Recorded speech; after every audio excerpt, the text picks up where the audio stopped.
ইতিহাস সাক্ষী দেয় পৃথিবীর কোন দেশের স্বৈরাচার একবার পালিয়ে যাওয়ার পরে সে দেশে আর কখনো ফিরে আসতে পারেনি।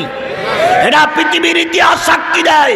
সুতরাং আজকে আমি সাদা কাগজে লিখে দিয়ে যাচ্ছি, সব যদি ঠিক থাকে আমাদের দেশের এই স্বৈরাচার ডাইনি বুড়ি আর কখনো ফিরে আসতে পারবে না, পারবে না, পারবে না। এখন বলতেছে আমি শর্ট করে ঢুকে পড়বো, আর আমরাও বলতেছি একটু ঢুকিয়ে দেখো।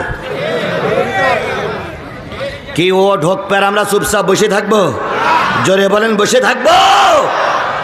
আইসো চট করিয়া আয়না ঘর তোমার জন্যে রাখছি গো সাজায়া। আইসো চট করিয়া আয়না ঘর তোমার জন্যে রাখছি গো সাজায়া। আমরা রিসিবিশনে